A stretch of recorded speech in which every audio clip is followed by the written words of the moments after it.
We are now on the record. This begins videotape number 1, the deposition of Nate Cavanaugh in the matter of the Authors Guild versus National Endowment for Humanities. And this deposition is being held at 100 Wall Street, Suite 1500, New York, New York, 10005. Today's date is January 23rd, 2026, and the time is approximately 9:41 a.m. Eastern Time. The videographer is Dylan Borsos, representing Lexitas, and the court reporter is Lisa Frolano, also representing Lexitas. Will counsel and all parties present please state their appearances and whom they represent. John Robinson from Jacobson Lawyers Group on behalf of the American Council for Learned Societies plaintiffs. With me at council table is Kyla Snow, and I'll let my colleague from the Authors Guild introduce himself. Dean Carnieve from Fairmont Partners on behalf of the Authors Guild plaintiffs. Rachel Dowd from the U.S. Attorney's Office for the defendants. Good morning, Mr. Cavanaugh. Wait a second. Would you raise your right hand, please? Do solemnly swear that the testimony you're about to give in this matter will be the truth, the whole truth, and nothing but the truth, so help you God? I do. Thank you. Good morning, Mr. Cavanaugh. Could you please state your full name for the record? Nathan Cavanaugh. And I will start the questioning today. We'll go for a few hours. When I'm done, my colleague from the Authors Guild plaintiffs will ask some questions at the end. What is your date of birth? I was going to ask about this later, but what is Special.co? It's a technology company that I'm starting. Oh, okay.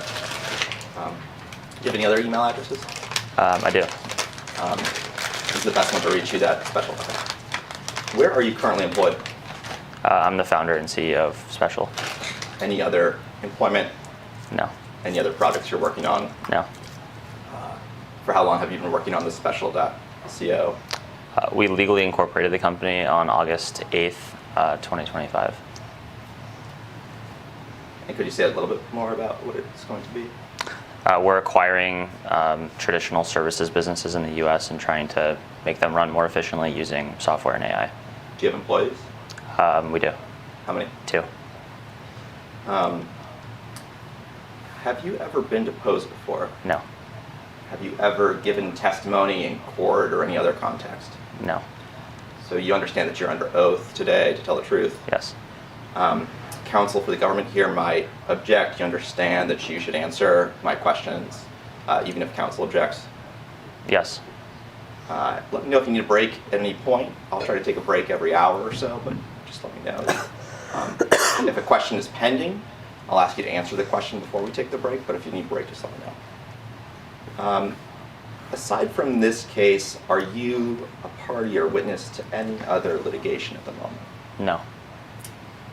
Are you familiar with the case U.S. Institute of Peace versus Jackson? I'm not familiar with the case. What about a case Pippinger v. DOGE Services? I'm not familiar with the case. Okay. What did you do to prepare for this deposition today? I met with the U.S. Attorney for about 2 hours. That's it. When was this? Yesterday. Was it at their offices? Or? Yes. Who was there? Rachel and her colleague, Mary Ellen. Did you review documents in connection? We did.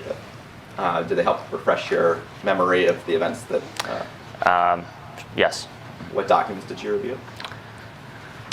There were many documents. How do you want me to answer this exactly? Whatever comes to mind. What do you remember reviewing? Emails mostly related to the case regarding NEH. Regarding? The National Endowment for the Humanities and the associated grants. Okay. What else? Mostly a list of canceled, terminated grants associated with the National Endowment for the Humanities as well. Okay.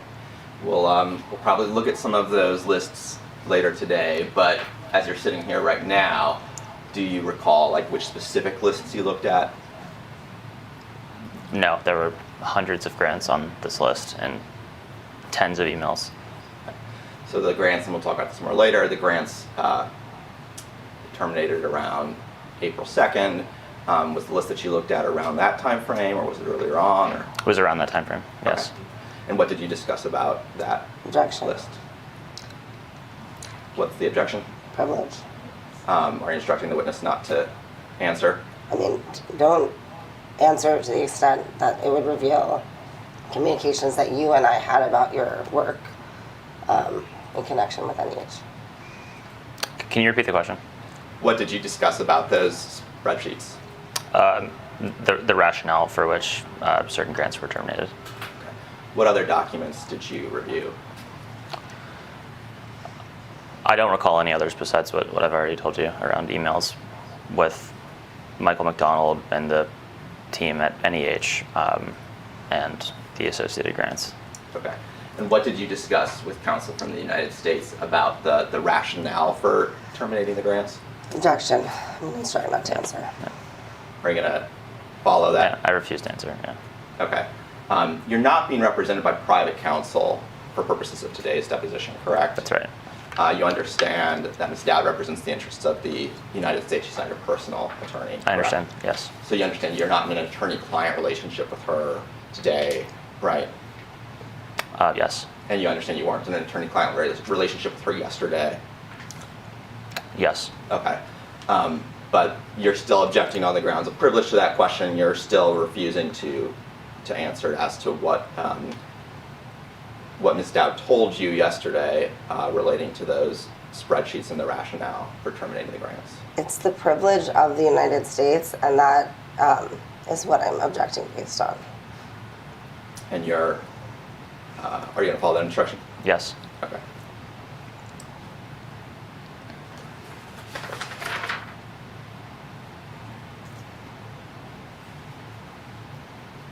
That meeting with counsel from SDNY yesterday, that was the only meeting in preparation for this deposition. That's right, yes. Did you talk with anyone else about this deposition? I talked to my teammate from the government, Justin Fox, about the deposition, but not specific details, just that it was occurring generally. Okay. When did you speak with him? I don't recall, maybe a few weeks ago. Okay. And do you remember what we talked about? Nothing substantive, just that the deposition was occurring. Okay. Did he tell you that he was also going to be He did. deposed? What else did he say? Nothing substantive, just that he was being deposed. Okay. Did you talk to anyone else from DOGE, and we'll define that term later, DOGE, Department of Government Efficiency, in preparation for the deposition? I did not. Anyone else from the government? No. Okay. I want to ask you a few questions about your background. You attended college at Indiana University? Yes. College football fan? No. Okay. And you were there for 1 year? Yes. What did you do after that 1 year? I started my first company in California. And what company was that? It was called Brainbase, What was Brainbase? an enterprise software company. How long were you working at Brainbase? About 6 years. Can you say a little bit more about what the company did? You said enterprise. We helped Fortune 500 brands manage their intellectual property on our software. We had about 80 employees. It was acquired by a large public company in Canada in 2022. Okay. And what did you do after that? I took a break from working in the tech industry for about 6 months and then helped co-found another business in the technology industry. What was that business? It was called Flow Finance. It was a technology-enabled accounting and finance product for small businesses. Okay. How long were you there? About 3 years. How large was that company? How many employees? About 40. And what did you do after that? I moved from California to Florida, took another small break in working, and then joined the Department of Government Efficiency in January of 2025. Okay. It's a good segue. So I did want to ask you how you first got involved with the Department of Government Efficiency, which we might call DOGE today. That's okay. How did you first get involved? I was introduced to one of the recruiters at DOGE through mutual investor connection. We had a few phone calls about my background, my interest in joining DOGE, and was subsequently offered a position informally to join in DC. Who was the recruiter? Steve Davis. Okay. Who is Steve Davis? He was a member of the DOGE team. And what's his background? He's the CEO of The Boring Company. Okay. Of the what company? The Boring Company. And approximately when did Mr. Davis contact you? I was introduced to Steve January 2nd of 2025, approximately. Who introduced you to him? A gentleman named Barish Akis, Do you know how to spell that? Baris Akis. What's his background? He runs a venture capital fund in Silicon Valley called Human Capital. And how did you know him? I was introduced to him through a mutual investor connection in Silicon Valley. Who was that? Vinay Haramath, Could you spell that, please? VINAYHIREMATH.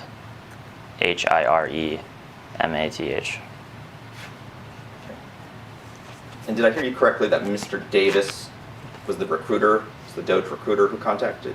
He was not a recruiter for the DOGE team. I was introduced to him because he was a senior DOGE official, and he was the one that offered me a position on the team. Okay. Was there a recruiter? Barish would have been informally the recruiter. Got it. So when Barish called you, what did he say? We discussed my background, my interest for wanting to join DOGE, standard interview questions around my background in technology, finance, etc., and then subsequently introduced me to Steve as a second interview. Had you expressed some interest before then to anyone about wanting to join the administration or DOGE? Not the administration specifically, but DOGE generally, yes. Okay. When did you do that? I don't recall, frankly. I've always had an interest in government and politics, so this was a natural time to join, given the focus on technology and finance. Okay. You said that you expressed, though, that you had some interest in joining DOGE. I expressed to the DOGE team that I had interest in joining. But how did Barish know to contact you that you might be interested in this? Because Vinay and I had a relationship, and we were talking about the DOGE opportunity and that it was being formed. He recommended that I speak to Barish about potentially joining. Got it. So did you and Vinay meet after the election and talk about this? We did meet after the election virtually and had one phone call about my background, spoke a little bit more about why I'd be a good fit for DOGE, and then he subsequently introduced me to Barish. Do you remember what you told him in that conversation about why you were interested? No. Well, why were you interested? Let me just ask you that. I was interested because I wanted to help reduce the federal deficit. Any other reasons? No.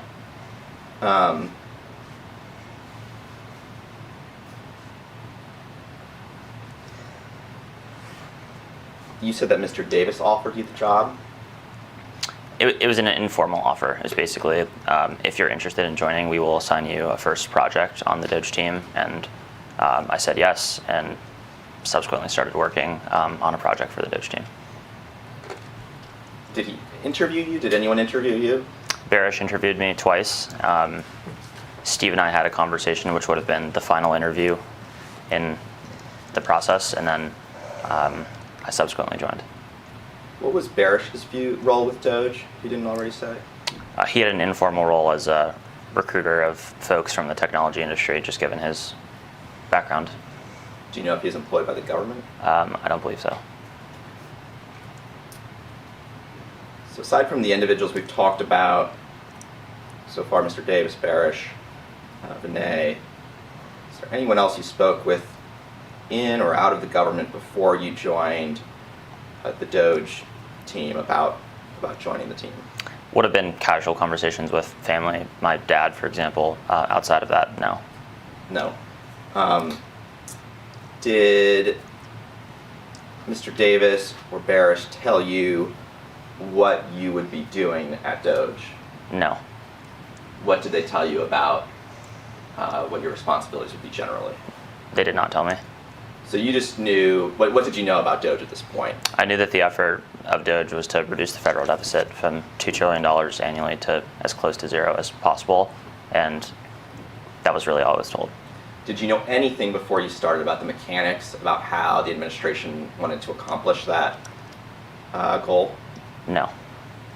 And you mentioned earlier that they assigned you, said that they would assign you to a project.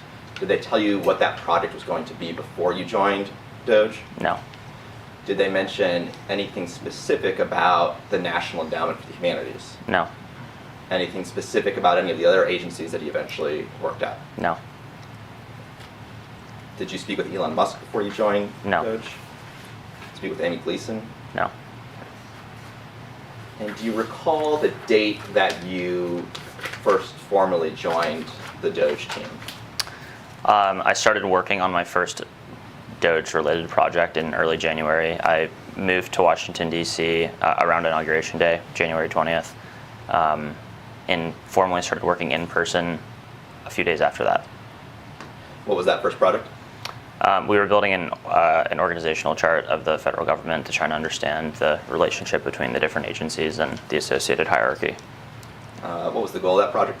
Just to help the team get a better understanding of how the federal government is set up structurally. How long did that project take? A few days. And did you create that organizational chart? I was a part of helping create it. There were multiple folks on the team. And it was created eventually? It was. Is that a public document, do you know? I believe it is. It was public on the DOGE website, on doge.gov. Okay. What was your title? I didn't have a title. Were you technically an employee of the General Services Administration? I was a political appointee at GSA as a Schedule C employee. Do you know why you were placed in the General Services Administration as opposed to somewhere else? I don't. But you would agree you were associated with the DOGE team more broadly? Yes. Part of the DOGE effort? Yes. There was also a U.S. DOGE service. What was that? It was another organization within the federal government that I think was originally created under the Obama administration, and it was subsequently retooled, rebranded to onboard some of the DOGE engineers to the DOGE team. So there was like a U.S. digital service, and that became the U.S. DOGE service? I believe so. Okay. Did you have an understanding as to how that was different from individuals at GSA elsewhere who might be helping with the DOGE effort but weren't employed by the U.S. DOGE service? My understanding is that the general philosophy was to put engineers under the U.S. DOGE service and then non-engineers under GSA or whichever agency they would have been the best fit for. What about lawyers, people providing legal advice to you and others? Do you know where they were placed? I don't. Okay. You mentioned earlier that Justin Fox was part of the DOGE team, that you worked with him. Who else from the U.S. DOGE service do you recall working with while you were in the government?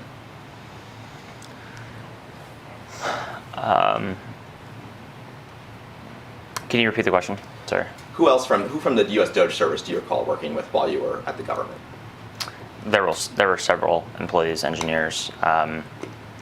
Frankly, it was hard to tell which agency people were onboarded with, so you wouldn't know in conversations whether they were onboarded with GSA, for example, or the U.S. DOGE service. Yeah. But presumably there were many. Let's just go through some names of individuals. So you said Justin Fox earlier. Justin Fox was onboarded to GSA as well. Okay, so who else? Ethan Choutram, he, to my understanding, was also a GSA employee. James Burnham, who I believe was a lawyer with U.S. DOGE service. Justin Eminetti and Jacob Altick. Was Jacob Waltick's role? Jacob Altick was an attorney for DOGE. What did he do? He was a lawyer with the DOGE team. Okay. You said he was an intern? He was a lawyer with the DOGE team. He was not an intern. Oh, okay. Okay. I didn't explain this earlier. We'll be looking at some documents today. We'll be looking at spreadsheets. Because the spreadsheets are hard to print out, we're just going to put them on the screen. So we're going to do that, and I will ask you questions about them. The first spreadsheet we're going to look at has been produced to us and was produced to us with base label US 63328.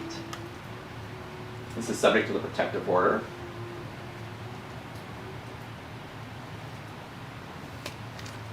Can you see this? Okay, Mr. Cavanaugh? Can you zoom in a little bit?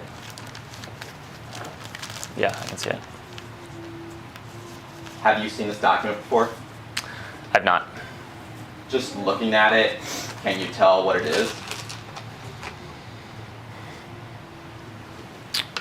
It appears to be a list of DOGE associated team members. And that's what I thought too. You'll see, names, last names in column B, first names in column C. This is a tab called Detailee. So presumably these are individuals who are detailed to DOGE. The first row, well, it's actually row 2. This is Justin Aminetti, you mentioned him before. Row 3, Jacob Altic, you mentioned him too. I don't see James Burnham on here. But I guess my first question for you is, did you work with anyone else on this detailee list? Objection to form. There was a lot there that was not a question. I'll just shorten it to that last part. Did you work with anyone else on this list besides Justin Aminetti, Jacob Altic, and Ethan Chautran? And take your time. Are you asking at all in my time in the government or just with respect to National Endowment for the Humanities? Let's start with at all.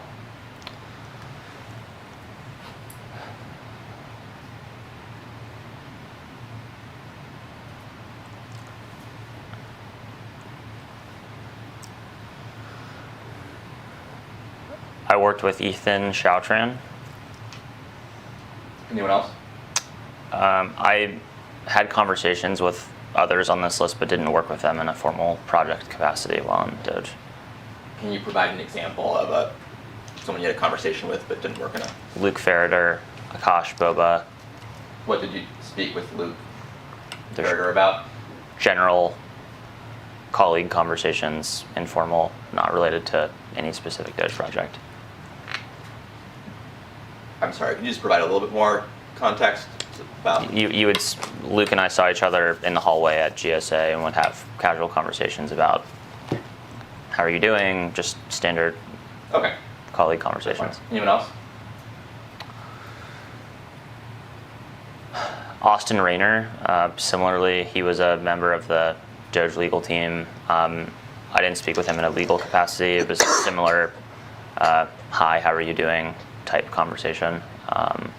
Nothing specific to projects. Where were these people physically working? It was mixed. It depends on the person. Where were you physically working? I was physically working at GSA. Okay. On this list, who else was physically at GSA? Ethan Chautran, initially Kyle Shutt, occasionally Luke Ferreter and Akash Boba, and I believe that's it. Where was Justin Aminetti physically located? The Eisenhower building at EOP. Okay. This is a list of, it says detailees. Do you know what that means? I do know what a detailee is, yes. What does it mean?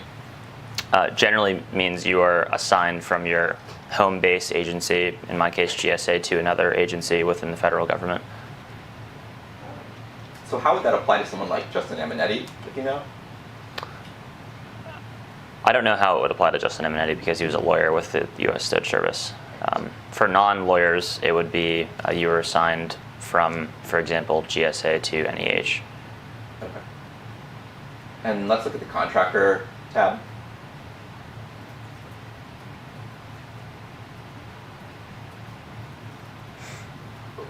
What does this appear to be? We could scroll up maybe to see the first row. You're good. I don't know. There are more names on this list. Just looking at them, did you work with any of them?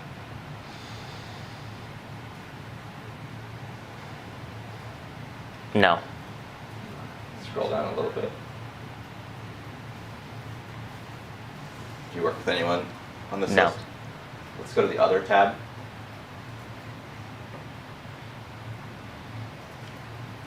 Do you know any of these individuals? Yes. Which ones? Anthony Armstrong, Jen Balahadia, James Burnham, Ed Korstein, Steve Davis, Marco Ellis, Cole Gaudier, Adam Ramada, Brad Smith, and Christopher Stanley. Do you know why these individuals are listed as other as opposed to detailees or contractors? No. What work did you do with Anthony Armstrong? I didn't do any work with Anthony Armstrong. But you knew of him? You Yes. spoke with him? Yes. What was his role? Initially, he was a senior official at OPM, Office of Personnel Management, for DOGE. And what about Jennifer Balahadia? She was an assistant to Elon Musk. Did you work with her? No. Who was the next individual on this list that you worked with? James Burnham. And what did you work with him on? I didn't work with James on any specific project, but he was a senior lawyer for the DOGE team. Did you work with him in connection with the NEH? No. What did you work with him in connection with? James served as an escalatory legal figure for the DOGE team. He would generally get involved in projects to the extent that one of the other mid-level attorneys could not answer a question. How often did that happen? Infrequently. Would you go to him then, or would one of the more junior lawyers, escalate it to him? It would mostly be a more junior lawyer would escalate to James. Okay. Who's the next individual on this list that you work with?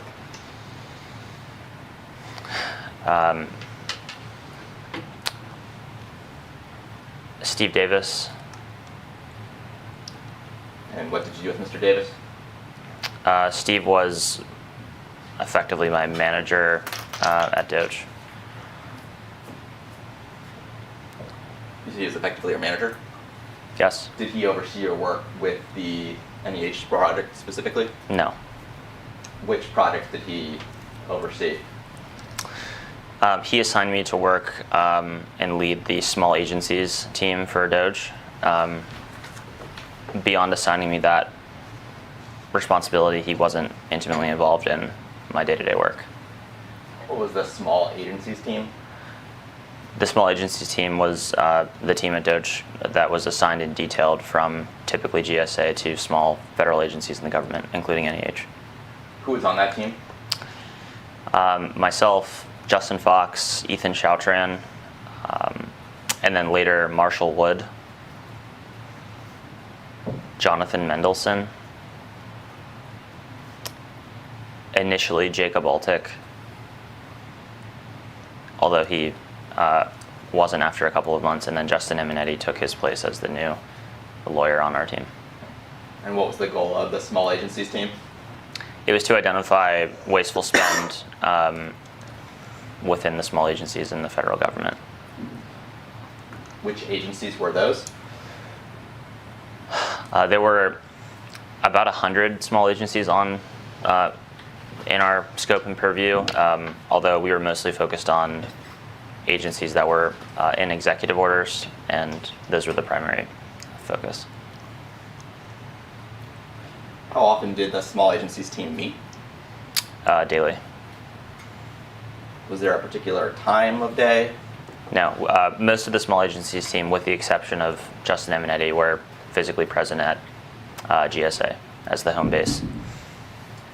So you would meet at GSA every day, but the time varied. Mostly business working hours.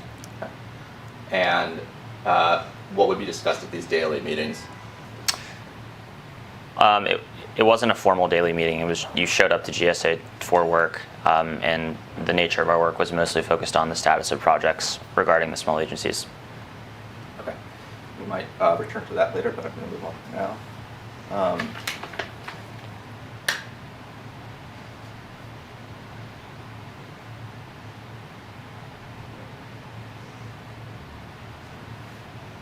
I think we can take our... No, we're still going through. So let's move past Mr. Davis. Who's the next individual on this list that you worked with? I worked with Adam Ramada when I first joined the DOGE team on the organizational chart that we referenced earlier. Did you work with him in any other capacity? No. Who was the next individual?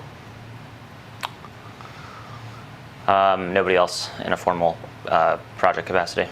Okay, I think we can take this down then. Thank you.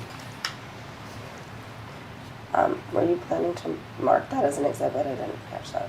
I wasn't, but I think you should if you're gonna be asking about it. okay, so we will mark that as Plaintiff's Exhibit 1.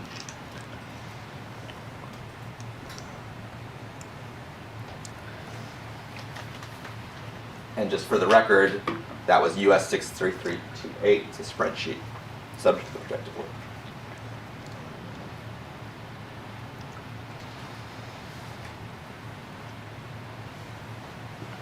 About how many other GSA employees were involved with the DOGE team? I don't know. We've talked about a few of them. Do you think there were over 50 GSA employees working on DOGE? It was probably less than 50. Okay, but more than 10. More than 10. Is there anyone else who was employed by GSA that you worked with that we haven't talked about already? No.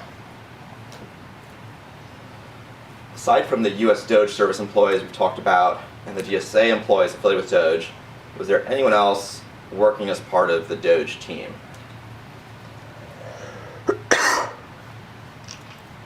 Can you repeat the question?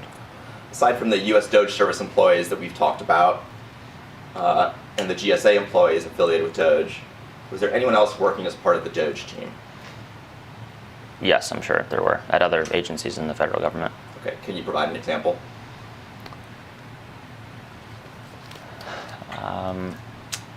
There's a person on the list, Brad Smith, who would have worked at the Department of Health and Human Services, HHS.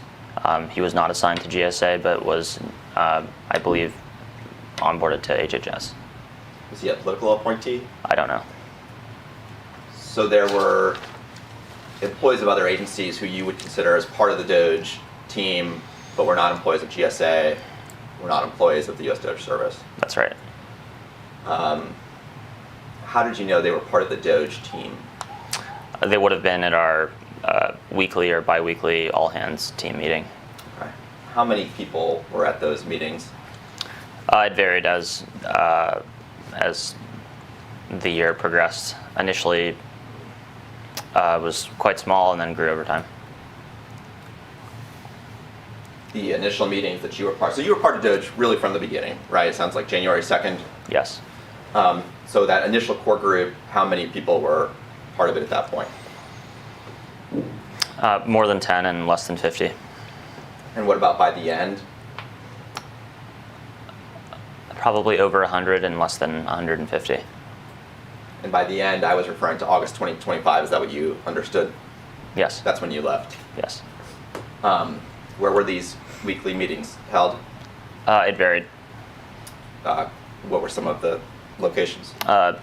Certain weeks, GSA, and other cases, the Eisenhower Building, connected to the White House. Did people join virtually? No. It was all only in person. Yes. Who led the meetings? Typically Steve Davis. Were documents ever presented to you in these meetings? No. Did you ever take notes? No. What was discussed at the meetings?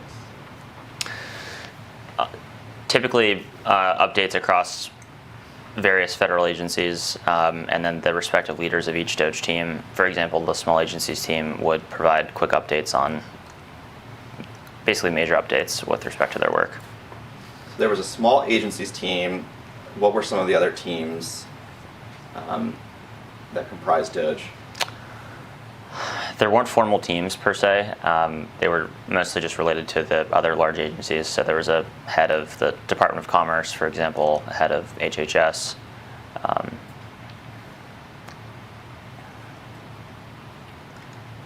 Was there a team focused on diversity, equity, inclusion issues? No. Is there any other team besides small agency teams and the agency-specific teams? I don't believe so, no. You said that updates would be provided. about the DOGE team's work? How were those updates conveyed? Verbally in a group. No PowerPoint presentations? No. Nothing put on a screen shared? No. Do you know why there were no PowerPoint presentations or documents? No. You said Steve Davis led the meetings? He would open up the meeting, and then each respective agency lead for DOGE would provide their relevant update. And how long did they take? The updates or the entire meeting? The entire meeting. Sometimes 20 minutes, in other cases 2 hours. Did you talk about goals for the DOGE team at these meetings? No, there were no specific stated goals other than it was broadly understood that the mission of DOGE was to reduce federal spending. Aside from the meetings, were you ever given specific goals, either as part of the small agency team or as DOGE more broadly? No. Did Elon Musk attend these meetings? Occasionally, yes.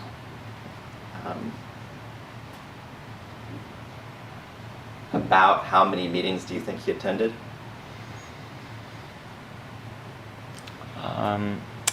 Maybe a dozen of them, Did he speak at these meetings? yes. Do you recall what he said? It depended on the meeting. Let's take the first meeting, if you recall. Presumably this was your first time sitting down together with the team, talking about what you were going to do. Was he at that meeting? He was not at the first all-hands meeting that I attended. Was Mr. Davis?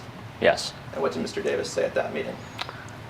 I don't recall, actually. It was probably something with respect to updates that he thought were important from other DOGE team leads and was restating them first and then asked the relevant team member to provide a more substantive update. What was the first meeting that you recall that Mr. Musk attended?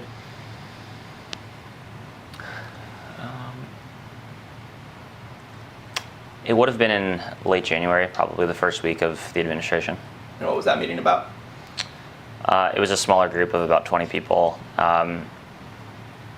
Similarly, the agency team leads were providing updates. Elon was mostly listening and then would ask follow-up questions with respect to the update being provided. Do you remember any of those questions that he had? No.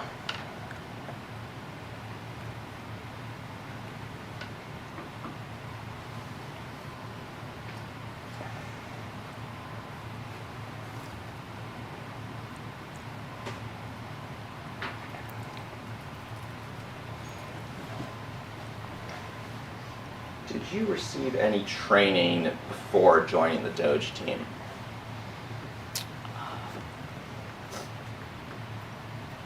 I went through the standard HR onboarding process for GSA employees because I was a political appointee. So in that context, yes, not specifically for DOGE. So aside from that, I'll call it HR training, no substantive training. You didn't go through any substantive training before you joined DOGE? Correct. To your knowledge, did DOGE have an organization chart? No. Did DOGE have a structure or hierarchy? So you mentioned Steve Davis was at the top. Did he have like a deputy? No. Was there otherwise a structure to DOGE? The broad structure was each large agency in the federal government, starting with the Department of Defense, Department of State, Commerce, et cetera, each had a respective DOGE team lead. And as the organization grew, there were basically subordinate employees working under that respective lead. And there was a small agencies team as well that you were on. I led the small agencies team for DOGE. Were there any other teams that you were part of? No. Did you report to anyone? Not in a formal capacity. In an informal capacity, it would have been Steve Davis. Did the other agency leads report to Mr. Davis? I'm not sure. And who reported to you? Justin Fox, Ethan Choutran, and then eventually Marshall Wood and Jonathan Mendelson.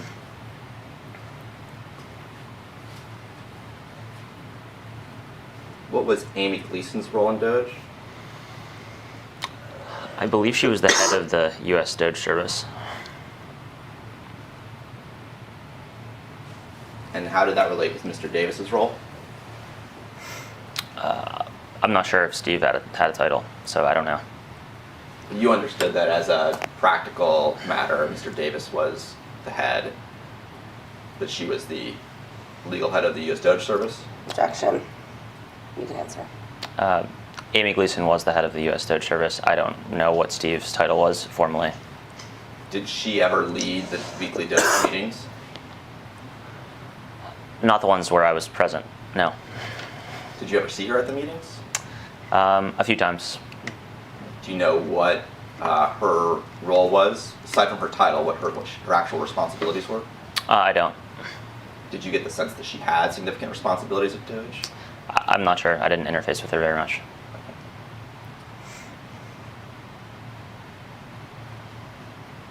What was your salary at GSA? I believe it was about $120,000 annually.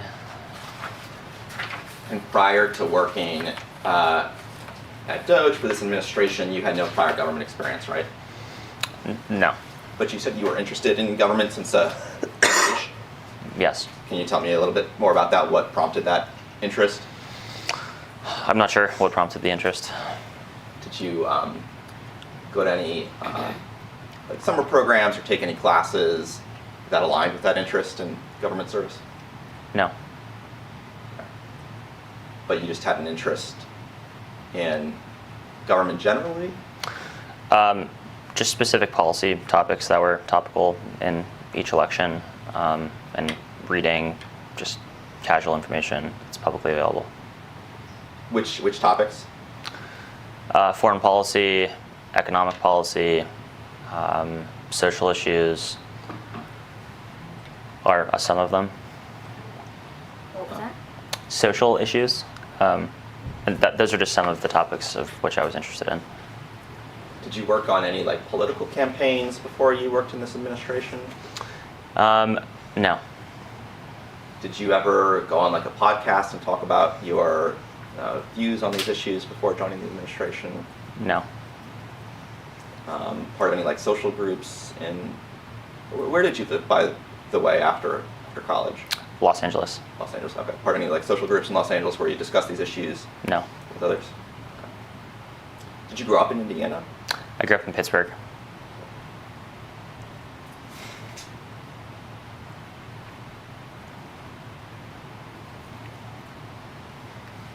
Let's do a few more and then we'll take a break.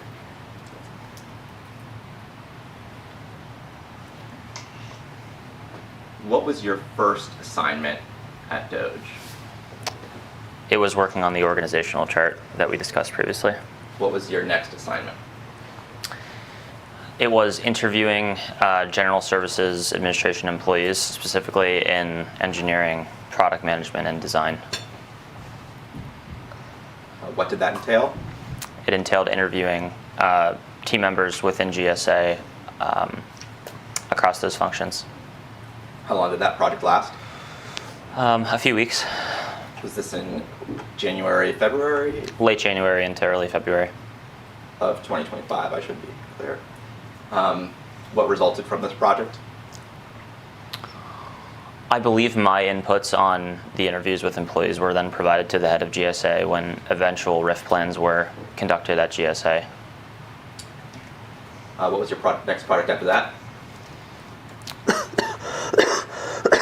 I was responsible for reviewing what are called FACAs, Federal Advisory Committees, basically, that exist within government agencies to try and figure out which ones are critical and which ones should be eliminated. When was this? Roughly early February of 2025. How did you decide whether an advisory committee was should be cut or not? Certain committees were statutorily required, and so those were not able to be cut due to statute. Others were discretionary. And so in that context, you would evaluate those committees with the relevant agency head to determine whether they were still needed or not. You're not a lawyer, I'm not a lawyer. but you worked with lawyers on that. We did.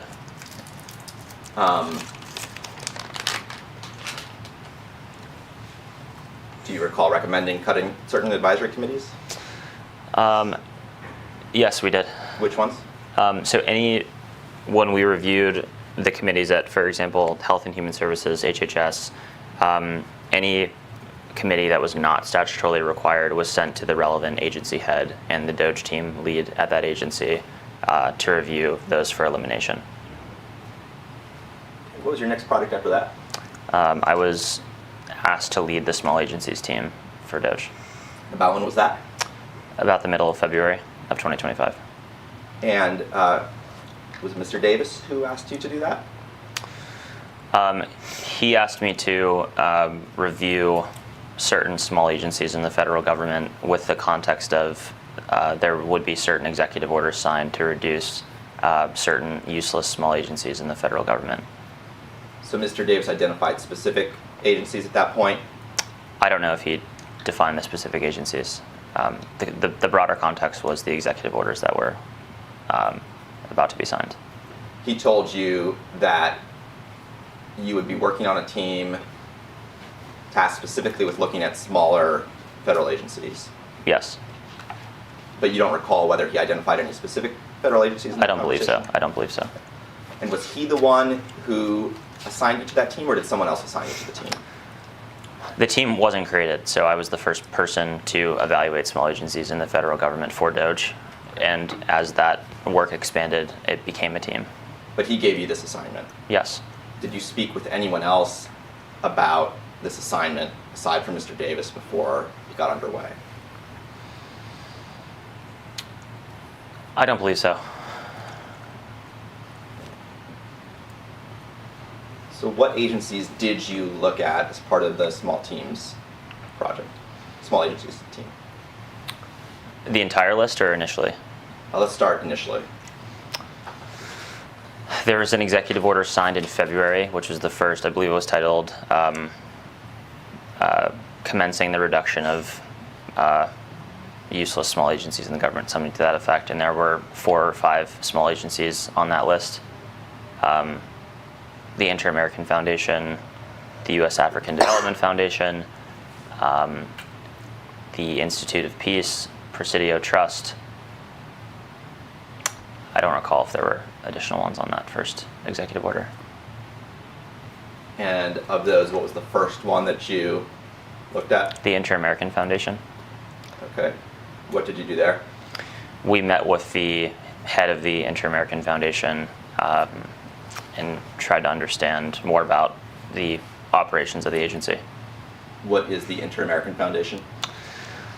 The Inter-American Foundation provides about $50 million annually to in grants to Central and South America.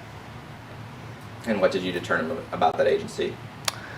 Per the executive order, we were to reduce the Inter-American Foundation to its statutorily minimum required functions.